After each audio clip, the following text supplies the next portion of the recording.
এই হচ্ছে পথ। তাহলে কাঁচা বার্তা খবরটা কি, কি আশ্চর্য আশ্চর্যটা কি, ক পন্থা পথটা কি, আর ক সুখী ভাবে কে জগতে সুখী হতে পারে। চতুর্থ প্রশ্ন হচ্ছে এটা। তখন যুধিষ্ঠির মহারাজ বলছেন যে দিবসে ভাগে শাকম পচতি নারা অরিণী অপ্রবাসিত সুখী। সবাই কম বেশি কাজকর্ম করে থাকে। ভিখারি সেও তো দাঁড়ে দাঁড়িয়ে ভিক্ষে করে, সেটা তো তার একটা কাজ নাকি? সবাই কেউ অফিসে যাচ্ছে, কেউ স্কুলে যাচ্ছে, কেউ ব্যবসায় যাচ্ছে, কেউ বা মাছ ধরতে যাচ্ছে, কেউ বা ভিক্ষায় যাচ্ছে, যেভাবে জীবিকা জন্য সবাই করছে। তো দিবসের ষষ্ঠামে ভাগে দৈনন্দিন কাজকর্ম সেরে যার যেমন ইনকাম হয় যতটুকু সে জোগাতে পারে, কখনো শাক অন্ন, কখনো ডাল অন্ন, কখনো বা সবজি অন্ন, কখনো বা দুধ ভাত, ঘি ভাত, কখনো বা নুন ভাত, জল ভাত, যখন যতটুকু তাতেই যে সুখে থাকতে পারে, তাতেই সে সন্তুষ্ট থাকে, সেই একমাত্র সুখী হতে। কিন্তু যাদের চাহিদা শেষ নাই, এটা চাই ওটা চাই সেটা চাই, তাদের জীবনে তারা সুখী হতে পারে। সীমিত ইনকামের মধ্যে যে যারা গুজারা করে নিতে পারে, তার মানে তার মাঝখানে ছেলেগুলো কি মাদ্রাম করছে। সীমিত ইনকামের মধ্যে যাদের অতিরিক্ত চাহিদা কিছু নাই, তারাই একমাত্র সুখী হতে পারে, আর কেউ সুখী হতে পারে না। যাদের এটা চাই ওটা চাই সেটা চাই, চাহিদা শেষ নাই, তাদের কখনো দুঃখের অন্ত নাই, তারা নিরন্তর দুঃখ পায়। যেমন চিন্তা করুন, একটা গরিব ফ্যামিলিতে 10-12টা লোক আছে, প্রতি মাসে টেলিটুনে 7,000-8,000 টাকা ইনকাম হয়, নাই বড় তো 10,000। আর একটা বড় লোকের বাড়িতে, সেখানে একটা বড় লোকের বাড়িতে সেখানে 2জন কি 3জন লোক আছে, 3-4টে লোক আছে, প্রতি মাসে 2 লাখ 3 লাখ টাকা ইনকাম হচ্ছে, সেখানে তারা সুখী নয়। দুয়ারে ঝগড়া করছে, ছেলে মেয়ে মা বাবার সঙ্গে ঝগড়া করছে, মা বাবা ছেলের সঙ্গে ঝগড়া করছে, ভাই ভাই ঝগড়া করছে, মারামারি করছে। আবার দিয়ে গরিবের বাড়িতে 10-12 জন খাওয়ার লোক, মাত্র 5,000-7,000 টাকা ইনকাম, তাতে তারা সুখী আছে। কেন? এদের যে বাজারে গিয়ে ইলিশ মাছটা চাই, ওই অমুকটা চাই, তমুকটা চাই, 4 চাকার গাড়িতে করে বাজারে যাব, হ্যাঁ, তারপরে এই মোটরসাইকেল ভালো না, সেই মোটরসাইকেলটা নেব, এই ঘরে হবে না, এয়ার কন্ডিশনের ঘর চাই, এইরকম চাহিদা, ভোগের লালসা, তারা কি করে সুখী হবে? আর গরিব মানুষ প্লাস্টিকের তলায়, কি খড়ের ঘর, কি টিনের ঘর, কি টালির ঘর, সেখানে তারা সুখী আছে। আর ধনী লোক প্রতি মাসে 2-3 লাখ টাকা ইনকাম করছে, তবু সে সুখী নয়। তার মানে চাহিদা শেষ নাই। তাই এখানে যুধিষ্ঠির মহারাজ বলছে দিবসে ভাগে শাকম পচিতি জনরা অরিণী অপ্রবাসিত সুখী।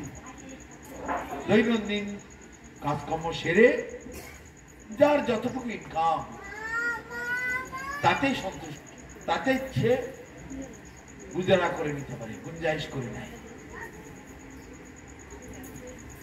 অল্প টাকা তো অল্প করে বাজার আনলো, এখন বেশি ইনকাম হলে একটু বেশি বাজার করলো,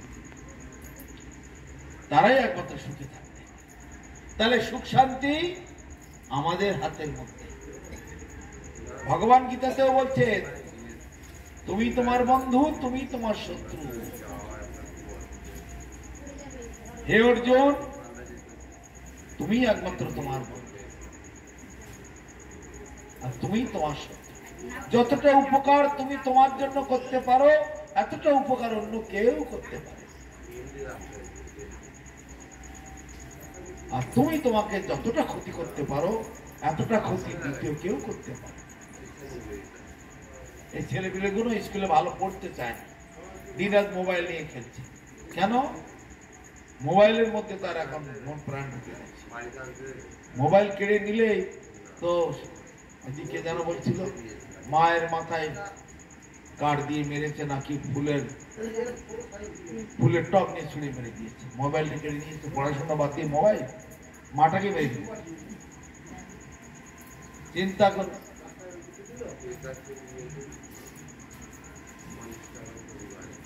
পড়াশোনা করছে না, মোবাইলটা হাত থেকে নিয়ে নিয়েছে, ফুলদানি দিয়ে মাথায় মেরেছে।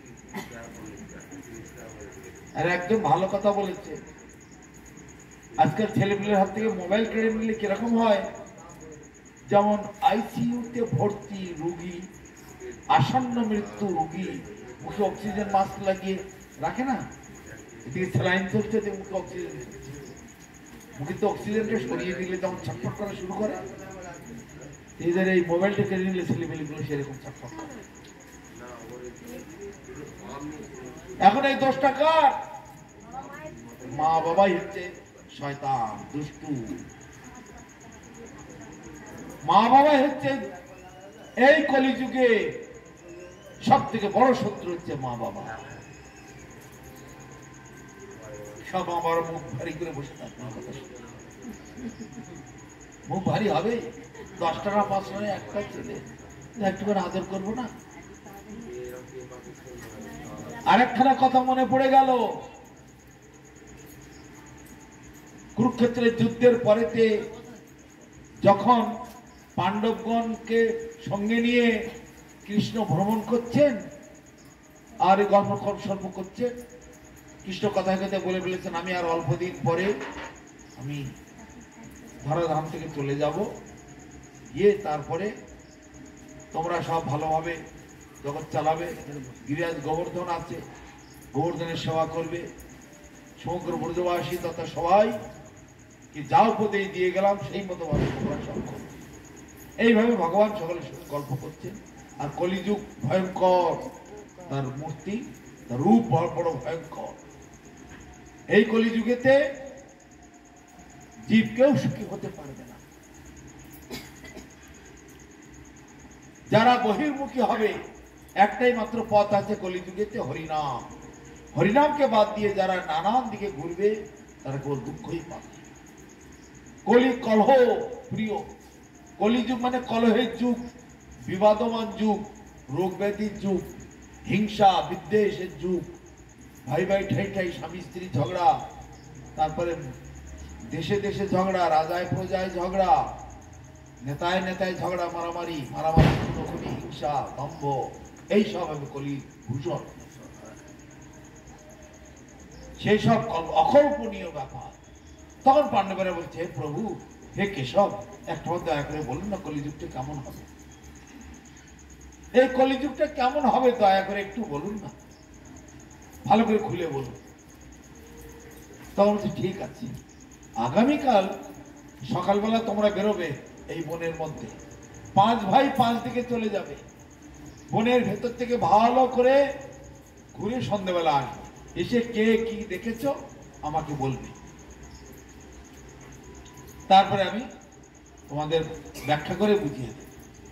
যুধিষ্ঠির মহারাজ একদিকে গেলেন, ভীম একদিকে গেলেন, অর্জুন একদিকে গেল, নকুল একদিকে, সহদেব একদিকে, যুধিষ্ঠির মহারাজ একদিকে, সবাই 5 ভাই 5 দিকে গেলেন। সন্ধ্যাবেলা ঘুরে এসে কৃষ্ণের সঙ্গে বলছে, বড়ে ভাইয়া আপ क्या देखे हो, মানে যুধিষ্ঠির মহারাজ। যুধিষ্ঠির মহারাজ বলছে, আমি তো আমার জীবনে এইরকম জিনিস আমি কখনো দেখিনি। কি ভয়ঙ্কর জিনিস দেখলেন? কি বিশাল আকার একটি হাতি। হাতি অনেক দেখেছি, এত বড় হাতি কখনো দেখি। হাতি তো একতলা বিল্ডিং এর মতো উঁচু হয়, নাই 2 তলার মতো হলো, তার বেশি কিছু তো 10 তলা বিল্ডিং এর মতো, বিরাট হাতি। সে হাতির আবার 2টো সুর, হাতিতে তো একটা করে সুর হয়, তো 2টো সুর কেন? একটা সুর, তার উপরে আবার আরেকটা সুর, 2 সুর হলা হাতি, এরকম তো কখনো দেখিনি। 2 কুচোওয়ালা উট হতে পারে, তবে খড়গ গন্ডারের মুখে খড়গ থাকে, এক খড়গওয়ালা দুই খড়গওয়ালা গন্ডার হয়, তা দুই সুরওয়ালা হাতি জীবনে তো কোথাও শুনি। এর অর্থটা কি, এর ব্যাখ্যাটা কি? তখন কৃষ্ণ বলছেন, তোমরা যে কালকে জিজ্ঞাসা করছিলে কলিযুগটা কেমন হবে, তা কলিযুগে এইরকমই হবে। এই যে বড় হাতি না, বড় হাতি মানে দেশের সব থেকে বড় মানুষটা। বড় মানুষকে নেতা মন্ত্রী, তাদের দুটো করে মুখ হবে। একটা মুখ ভোটের আগে গলায় কাপড় দিয়ে হাত জোড় করে, মায়েরা বাবা আপনাদের আশীর্বাদ, আপনারা দয়া করে আমাকে আশীর্বাদ করবেন, আমাকে ভোটটা দিয়ে বলবেন, আপনারা আশীর্বাদ করবেন আমাকে, আপনাদের আশীর্বাদের জন্য আপনাদের দাঁড়িয়ে দাঁড়িয়ে এসেছি। তারপরে যদি আমি আপনাদের আশীর্বাদ পূর্ণরূপে পেয়ে যাই, আপনাদের যার যা সমস্যা আছে কোনো চিন্তা করতে হবে না, চোখ বুঝে সব সমস্যার সমাধান করবে। 100 ভাগের মধ্যে 100 ভাগের আছে। তারপরে ভোটে যখন দিতে গেল, ভোটের পরে তখন আবার কি নেতা মশাইয়ের সঙ্গে দেখা করতে হলো। না বলে কেন ঢুকেছো, কেন বাইরে কেন পারমিশন নিয়ে এসেছ?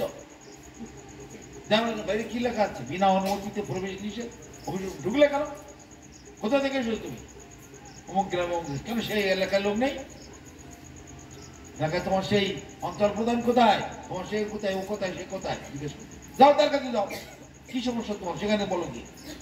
বলা নেই খাওয়া নেই, হুটপাট করে ঢুকে যায়, একবারে তেড়ে মেরে দিতে লাগে। তাহলে নেতাদের সবসময় দুটি করে মুখ, এই কলিযুগে দুমুখ সাপের মতো অবস্থা। এই কলিযুগ হবে সেই রকম, যে কলিযুগ সামনে আসছে। কৃষ্ণ বলছে আমি চলে গেলেই কলি শুরু হয়ে যাবে। তারপরে এইবার ভীমের পালা, মাজলা ভাইয়া মানে মেজো ভাই, মেজদা, তুমি কি দেখেছো? আমি একটা অলৌকিক জিনিস দেখলাম। কি দেখলে? আমি দেখলাম এক জায়গায় কুয়ো রয়েছে, পাশাপাশি 6টা কুয়ো। কুয়োগুলোর মধ্যে, কুয়োর মধ্যে জল থেকে আসে, মাটির তলার থেকে আসে। 6টা কুয়ো, 5টা কুয়ো জলে ভর্তি একদম, আর একটা কুয়োর মধ্যে জল নেই। কিরকম কথা? সব কুয়োগুলো তো মাটি থেকেই উৎপত্তি হয়েছে, মাটি থেকে তৈরি করা হয়েছে, সমান গভীরতা নিয়ে নিশ্চয়ই হয়েছে। একটা কুয়ো 2 হাত গর্ত, আর একটা কুয়ো 20 হাত গর্ত, এমন তো হয় না। তাহলে এই কুয়োটা জল নেই কেন, আর 5টা জলে ভর্তি কেন? কিছুতেই বুঝতে পারলাম না। তখন কৃষ্ণ বলছেন কলিযুগে যত সব নগরবাসী আছে, জনসাধারণ আছে, তাদের নিজের পেট ভরবে, বউয়ের পেট ভরবে, শালা সমুদ্রের পেট ভরবে, ছেলে মেয়ের পেট ভরবে, তাদের জামা কাপড় ওষুধপত্র গাড়ি ঘোড়া সব ভরপুর হবে, কিন্তু মা বাবার কপালে ভাত জুটবে না। ওই মা বাবা গুলো মানে বেরোতে পারলে মারছি ওরা আবার ঠেলা গুতো খাবে, ওদের আর ভাত কাপড় জুটবে না, ওদের থাকার জায়গা হবে না, ওরা কোন রকমের বারান্দার মাথায় পড়ে থাকবে, বারান্দার এক মাথায়, আর না তো ওই বাড়ি ছেড়ে বিয়ের বাড়ি, তার বাড়ি, ওর বাড়ি। ছেলে বউরা কোনদিন মা বাবাকে আর দেখতে পাবে না। আর সব শালা শালি আত্মীয় স্বজন বন্ধু বান্ধব, বিশাল আরম্ভ সব। কলিযুগটা এরকম হবে। আগে ছিল কি পিতৃদেব মাতৃদেবী এইভাবে ডাকত, তারপরে সত্যযুগের পরে কি আসলো? ত্রেতা যুগ, পিতাশ্রী মাতাশ্রী, তারপরে দাপর যুগ আসলো, পিতা মাতা এসব চলতে লাগলো। তারপর ধীরে ধীরে কলিযুগে শুরু হলো মা বাবা মাতৃ পিতৃ এগুলো দাপর যুগে। কলিযুগের মধ্যে কি আসলো? মাম্মি পাপা, মাতা পিতা বলতেও আর লজ্জা, মাম্মি আর পাপা। তারপর ধীরে ধীরে এখন আমার এমন কি হয়ে গেছে, ড্যাডি মাম্মি। আবার সেটাও আবার বলাটাও অনেক বড় কথা, ড্যাড আর মাম এই বলেছেন। ড্যাড ড্যাড ড্যাড ব্যাড এইসব। কলিযুগে এরকম। সত্য যুগে বাসনপত্র ছিল হীরা মণি মুক্তা দিয়ে থালা, হীরার থালা, হীরার বাটি, গ্লাস এইসব। ত্রেতা যুগে সোনার থালা, সোনার বাটি, গ্লাস। দাপর যুগে রূপোর থালা, রূপোর বাটি, রূপোর গ্লাস এইসব। ধীরে ধীরে ধীরে ধীরে দাপর শেষ হতে লাগলো, পেতল হলো, কাঁসা হলো। সেই রেওয়াজটা কিছু দূর চলতে লাগলো, চলতে চলতে খানিক দূর এলো, পেতল কাঁসা চলছিল, এখন সেসবও উঠে গেছে। প্লাস্টিক, প্লাস্টিক, স্টিল, তারপরে নানা রকমের চীনামাটি, এ মাটি সে মাটি, ও মাটি সে মাটি। চিন্তা কলিযুগটা এরকম হবে। গেল তাহলে বড় ভাইয়ের প্রশ্ন, বড় ভাই যা দেখলো 2 সুরওয়ালা হাতি, মেজো ভাই দেখলো 5টা কুয়ো, 6টা কুয়ো, 5টা বোঝাই, একটা জল নাই। এইবার অর্জুনের পালা। অর্জুন, পার্থ তুমি কি দেখলে? পার্থ বলছে আমি একটা আশ্চর্য জিনিস দেখলাম, আমার জীবনে এরকম দেখি। কি হয়েছে? একটা গাভী বাচ্চা প্রসব করেছে। সেই বাচ্চাটাকে, গাভীদের বাচ্চা হলে কি করে, জিভ দিয়ে চাটে, চাটতে চাটতে চাটতে চাটতে চাটতে চাটতে চাটতে এমন চাটা চাটছে, এত আদর করা করছে, গায়ের লোম টোম সব ছিঁড়ে শেষ করে দিয়েছে, চামড়া পর্যন্ত ছিঁড়ে দিয়েছে। চামড়া ছিঁড়ে রক্ত বেরোচ্ছে, রক্ত মতো ছিঁড়ে খেয়ে নিচ্ছে। তা গায়ের লোম ছিঁড়ে ফেললো, চামড়া ছিঁড়ে ফেললো, রক্ত বেরিয়ে গেল, রক্তও চুষে খেয়ে দিল, মাংস বেরিয়ে যাচ্ছে, মাংসটাও খেয়ে দিল, হাড়গুলো বেরিয়ে পড়েছে, হাড়টাও চিবিয়ে খেয়ে দিল। তারপরে অবশিষ্ট যা ছিল বাছুরটার, সে চিবি চিবি চিবি চিবি সবটাই খেয়ে শেষ করে। পায়ের খুঁটটুর যা ছিল, কান টান যা ছিল, সব চিবিয়ে খেয়ে আর কিচ্ছু অবশিষ্ট কিছু রাখলো না। এরকম আমার মা হয় নাকি? এতকাল গাভীতে এরকম রূপ কোনদিন দেখি। তখন কৃষ্ণ বলছেন এ হচ্ছে কলিযুগের মা বাবা গুলো এরকমই হবে। যেমন মা বাবা, তার থেকে আরেক ধাপ উপরে আবার তার দাদু দিদারা। মা বাবা যদি একটা চট থাপড় মারে বাচ্চার গায়ে, শ্বশুর শাশুড়ি দাদু দিদারা সে তো একেবারে আরো তারপরে ঝাঁপিয়ে পড়বে মা বাবা। তা মা বাবা দাদু দিদার দল এরা সন্তানটাকে একেবারে বাছুরের মতো, বাছুরকে যেমন চেটে পুটে আদরের ঠেলায় চিবিয়ে খেয়ে শেষ করে ফেলে দিল, তেমনি সন্তানকে ঘোর নরকে পাঠিয়ে দেবে। মানুষ তাকে হতে দেবে না। এইরকম ভয়ঙ্কর এই কলিযুগের মা বাবারা। তার প্রমাণ এখনই পাবেন, আজকেই পেয়ে যাবে, কালকেই পেয়ে যাবে। কালকে আমরা এখান থেকে বিদায় নেব আপনাদের গ্রাম থেকে। কালকে আবার বৃন্দাবনে যাওয়ার গাড়ি, সন্ধ্যেবেলা দুপুরে 2টোর মধ্যে এখান থেকে বেরিয়ে পড়ব। যদি আপনাদের এখানকার কোনো ছেলে, ওই যে ছেলেটা খোল বাজাচ্ছিল, ওইরকম যদি আর কোনো ছেলে যদি আমাদের পিছু নেয়, আপনাদের কথা শুনে খুব ভালো লেগেছে, আপনাদের সঙ্গে যাব, আপনাদের সঙ্গে যাবো আশ্রমে, আপনাদের আশ্রমে যাব, সেখানেই আমি থাকবো, আমি আর বাড়ি আসবো। সে আমাদের পিছু ধরেছে, বলো এই গ্রামের লোকেরা, তার মা বাবারা ছেড়ে দেবে? ছেলেটাকে তো যাহাই করে আটকাবে, শেষকালে সাধুদের প্রাণ টানা সংসার। ও সাধু এই গ্রামে আর ঢুকবে না, তোমার মাথা ভাঙিয়ে দেবে। কি বুদ্ধি দিয়েছো? ছেলেটা তোমার পিছু যাচ্ছে, এসেছো একটু ভিক্ষা কালেকশন করতে, দুটো হরি নাম টাম করতে, করে সেরে বাড়ি যাও। ছেলে পটিয়ে নিয়ে যাচ্ছ, হ্যাঁ? কি মন্ত্র দিয়েছ আমাদের ছেলের কানে? আমাদের মাথা ফাটিয়ে দেবো তোমাদের, আর এই গ্রামের জীবনে ঢুকবে না। বাস, সাধু বাবা হাতে পায়ে ধরে কোন রকমের প্রাণটা নিয়ে পালাতে। এত হাসি আর তখন থাকবে না, তখন রুদ্র মূর্তি ধারণ করবে, একেবারে সেই কি জানো, মা কালীর মতো রূপ ধারণ করবে। হ্যাঁ, মা চণ্ডী রূপ। বাবারা তো রুদ্র রূপ ধারণ করবে, আর মায়ের একটা রুদ্র রূপ ধারণ করবে। সাধু বাবা, সাধু বাবা, বাবা বাবা, পায়ে ফুল দেওয়া, দণ্ডবাদ করা, দক্ষিণা দেওয়া, সব তখন ভুলে যাবে। লাঠি ছোটা নিয়ে বেরোবে সাধুকে সাধু, এখানেই বসে দেখতে পাবে। এটা কলিযুগ। তারা যেমন ঘোর নরকে যাচ্ছে, ত্রিতাপ জ্বালায় জ্বলে পুড়ে মরছে, ছেলেকেও সেইভাবেই তারা চাইবে। কোনদিন তার মঙ্গল কি করে হবে? কোন মা বাবা পৃথিবীতে নাই যে বলবেন কোন পথে তোর মঙ্গল হবে, আমার ছেলেটার কি করলে মঙ্গল হবে।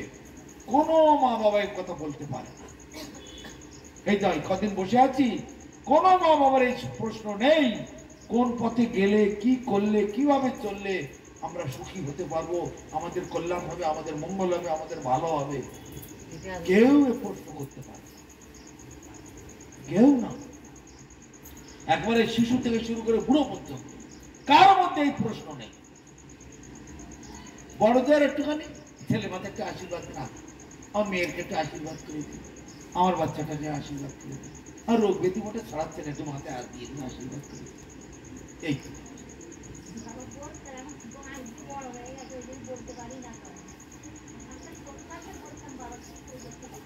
তো এই সব হচ্ছে কলিযুগের মানুষ। অজ্ঞমূর্খের মতো সব, ময়ূরের পাখায় বড় বড় চোখ থাকে না, সেই চোখে ময়ূর দেখতে পায়। ময়ূর যখন পেখম তোলে, বড় বড় চোখ ময়ূরের পাখায়, দেখতে পায় না। ময়ূরের মুরগির মতো যে ছোট্ট মুখটা আছে, তার দুপাশে দুটো চোখ আছে, ওই চোখ দুটোতে দেখতে পায়। যখন পেখম তোলে, পেখমে বড় বড় চোখের মতো রয়েছে না, সেই চোখে কিন্তু মুরগি কখনো, এই ময়ূর কখনো দেখতে পায় না। এই জগতে যত জ্ঞানী গুণী আছে, বড় বড় বিজ্ঞানী, বড় বড় ডাক্তার, বড় বড় ইঞ্জিনিয়ার, প্রফেসর, প্রিন্সিপাল, কেউ এগুলো দেখতে পায় না। আসল জ্ঞান, আসল যে জীবনযাত্রা আমাদের, আসল যে মঙ্গল কল্যাণের পথ, তারা কখনো খুঁজে পায় না। কেন? ময়ূর যেমন তার পেখমের মধ্যে বড় বড় চোখ রয়েছে, সেই চোখে যেমন দেখতে পায় না, এই জড় জগতের মানুষ, স্কুল, কলেজ, ইউনিভার্সিটি, প্রফেসর, যত বড় বড় শিক্ষা প্রতিষ্ঠান আছে, তারাও তেমনি ওই সব জড় শিক্ষা দিয়ে এই জিনিসগুলো কখনো দেখতে পায় না। তারা সব মিথ্যার গোলামি করে, মায়ার গোলামি করে, যা নশ্বর বস্তু, যে কোনো দিন যে কোনো মুহূর্তে ফুরিয়ে যাবে, সেই বস্তুর সমাদর করে। সত্যকে তারা চিনতে পারে না। শুধু কেবল দুটো একটা কথা, মহাজনদের কথা শিখে রেখেছে, সবার উপরে মানুষ সত্য। সত্য কাকে বলে? সবার উপরে মানুষ সত্য, এই বুক ফুলিয়ে চলে, তাই বললে হবে? সবার উপরে মানুষ সত্য কখন? যে মানুষটি সত্যকে পাওয়ার চেষ্টা করে, সত্যকে বোঝার চেষ্টা করে, সত্যকে জানার চেষ্টা করে, সত্যকে ধরবার চেষ্টা করে, সত্যতে প্রতিষ্ঠিত হওয়ার চেষ্টা করে, সত্যময় জীবনযাপন করার চেষ্টা করে, সেই ব্যক্তি সবার উপরে শ্রেষ্ঠ। তা ভিন্ন এই সাধারণ লক্ষ লক্ষ মানুষ তো পশুর মতো। তাই ভাগবতে বলছে, আহার নিদ্রা ভয় মৈথুনঞ্চ সামান্য মেতাদ পশুবীর নারায়ণ ধর্মহিত সামাজিক বিশেষ ধর্মে নহীনা পশু সমানা। আহার নিদ্রা ভয় মৈথুন এগুলো পশুদের কাজ, সবথেকে হীনতম কাজ। যে সকল মানব এই চারটে হীন কার্যের মধ্যে পড়ে আছে, আর এর থেকে উচ্চতর বস্তু যে কৃষ্ণ প্রেম, মা যশোমতী সেটা বুঝেছে। এই যে দেখতে পাচ্ছেন যশোমতী, অনন্ত কোটি ব্রহ্মাণ্ডের মালিক যে ভগবান, তাকে দড়ি দিয়ে উদুখলের গায়ে মারছে। সেই মা যশোমতী বুঝেছে, ব্রজ গোপীগণ বুঝেছে, ভগবানের ঐকান্তিক ভক্তগণ সেটা বুঝতে পেরেছে। কিন্তু এই সাধারণ মানুষের এরা কিন্তু বুঝতে পারল না। এরা পশুর মতো জন্ম, পশুরা যেমন জন্মায় এরাও তেমনি জন্মেছে। পশু খায় দেয় বড় হয়, তেরাও খায় দেয় বড় হয়। পশুর বাল বাচ্চা হয়, তেরাও বাল বাচ্চা হয়। পশু বুড়ো হয়, তেরাও বুড়ো হয়। পশু মরে যায়, এরাও মরে যায়। তাহলে আর লাভটা কি? কিন্তু আরেকটি রাস্তা আমাদের আছে, ধর্ম অর্থ কাম মোক্ষ ছাড়াও আরেকটি পঞ্চম পুরুষার্থ, তাকে বলা হয় কৃষ্ণ প্রেম। কৃষ্ণ আমার জীবনের জীবন, এই উপলব্ধিটি হতে হবে। যেমন জল থেকে মাছ তুলে আনলে একটা সোনার থালায়, সোনার গামলার মধ্যে মাছটাকে রাখবে, চটপট চটপট করে, সুখ পায় না। যত সময় জলে না ছেড়ে দেবে সে সুখ পায় না। তেমনি নর্দমার ভেতর একটা পোকাকে তুলে একটা সোনার প্লেটে রাখো, দেখি পোকাও ছটপট করবে। নর্দমায় না ছেড়ে দেওয়া পর্যন্ত সে সুখী হতে পারবে না। তদ্রূপ আমাদের আত্মার আত্মা হচ্ছে পরমাত্মা ভগবান, তাকে না পাওয়া পর্যন্ত আমাদেরও সুখ শান্তি কখনোই হবে না। সেই উপলব্ধিটা একমাত্র মানুষ, মনুষ্যরূপী যারা, তাদের মধ্যে সেই চেতনাটা আছে, সেই চেতনা বা সেই শক্তি তাদের আছে। কিন্তু তারা তাকে ঘুম পাড়িয়ে রেখে দিয়েছে।